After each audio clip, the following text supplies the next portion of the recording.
skydiving in Dubai, right? And skydiving is a really interesting confront with fear, right? So what happens is you go out the night before and you take a drink with your friends and somebody says, yeah, we should go skydiving tomorrow. And you go, yeah, we'll go skydiving tomorrow. Yeah, and you go, yeah, and everybody goes, yeah, right? And you go home and you by yourself, you're like, right? You're like, well, I mean, they was drunk too, right? So maybe they not, maybe, I mean, we don't have to go. We don't have to do it. So then that night you're laying in your bed and you just keep, and you're terrified. You keep imagining over and over again jumping out of an airplane and you can't figure out why you would do that, right? And you're laying there and you have the worst night's sleep of your life, but you still have the hope that your friends were drunk, right? So you wake up the next day and you go, down and you say where you were going to meet and everybody's there. You're like, oh, shit. All right, cool, right? So you get in the van and you don't know that your friends had the same night that you had because they're pretending like they didn't. They're like, yeah, man, my uncle's a Navy SEAL and, this is going to be great. I've been looking forward to this. And you're like, oh, my God. And your stomach is terrible. You can't eat and everything, but you don't want to be the only punk who doesn't jump out of this airplane. So you get there, and then you have this safety brief. And you're standing there, and the guys will tell you, well, if the chute doesn't open, what's going to happen is what could happen? That the chute wouldn't open, right? So you do a thing, and what you do is your first jump, you're attached to a guy who is going, he's going to walk you out. So you go, and you get there, and there's an airplane, and nobody's stopping. Everybody's still going. So you get onto the airplane and you're sitting there and it's extra because you're sitting on some dude's lap, some stranger. You're sitting on his lap. And it's like, you trying to make small talk. Yeah, man. So you be jumping with people all the time, huh? Right? So, and then you just want to make sure, you got kids, right? You got people you need to see, right?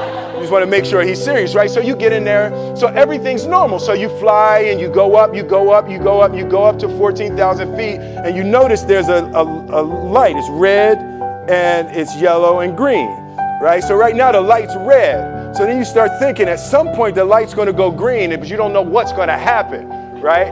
And you wait and it goes yellow and the light goes green and somebody opens the door, and in that moment you realize you've never been in a freaking airplane with the door open. Right? Terror. Oh, sorry, I'm spitting. Oh, sorry. No, terror, right? So you go, and then, if you were smart, you sat in the back so you don't go first, right? And then people start going out of the airplane. And you go, and the guy walks you up to the end of the thing, and you're standing, and your toes are on the edge, and you're looking out down to death. And they say, on 3. And they say, 1, 2. And he pushes you on 2 because people grab on 3, right? Right? And you go,